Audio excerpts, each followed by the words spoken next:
I'm on the set of the Avatar Utopia actually, because every year for the Utopia Film Festival, we film a little promotional short.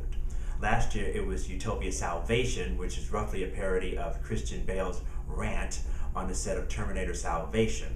So that featured me as a person who was very upset about everything that was going on at the theater, and the only thing that made him calm was the fact that he could see new movies at the Utopia Film Festival.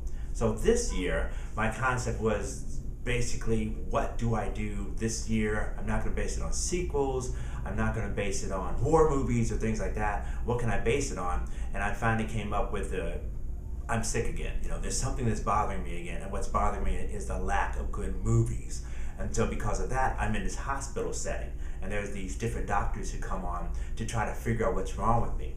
One is Dr. Melfi, and Dr. Melfi, the female doctor, is the doctor whose name is just as the doctor was in The Sopranos, Jennifer Melfi, who of course was the major doctor for Tony Soprano.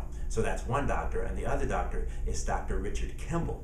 Dr. Kimball was the Fugitive, who was done in, I think, a 1960 TV series, and also Harrison Ford in a 1993 movie. And he's always busy running, so he runs into the scene, and that's when it sort of starts, where Dr. Melfi is so concerned about her patient, which ends up being she's concerned about her hair, but then you have Dr. Kimball coming in, who is a surgeon. They sort of go over theories about what's wrong with the patient, why is he so almost comatose, and then finally they feel like it's out of their realm of understanding, so they call in specialists.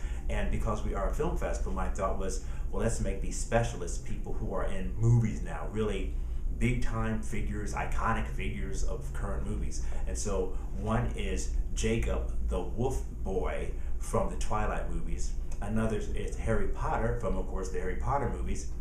And then Aang, or Aang, depending on how you want to pronounce it, from the Airbender movies. And so they all have their turn to describe what brought them into a oneness with some type of movie, some type of cinema, and they all bring to mind and bring to the viewer some of the clips of the Utopia Film Festival of the movies we're going to show in each of those genres this year.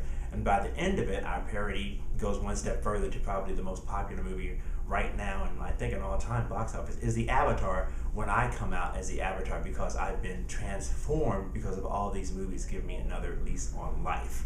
And that's why I'm in all blue right now, because I am the Avatar. And this is something we do every year. It's really fun to bring everybody together, and primarily as a filmmaker, you want to do film. It's not just that you want to see film, which you appreciate, but you want to do film to remind yourselves that it's what you love to do, and to remind the audience of how fun a film festival is. So I was very happy to have all the people who helped me today, including yourself, Aaron, who's doing this videotape for us with my brother Alan. And if I can remember all the people who worked on it, my cousin Lynn did makeup, Sue Struve was Dr. Melfi, Tom Newborough was Dr. Kimball, Eric Shawn was the Airbender, Liam Wallace was Harry Potter, Josh Greenwald was Jacob, and we had two Sharons who helped with the camera and also helped with a general everything stuff. And we also had Mark Hildebrand, who was the director of this whole big deal, and Eric Lund, who also did camera this second time around, and of course Gwen, who we want to thank for letting us use Pleasure to Touch.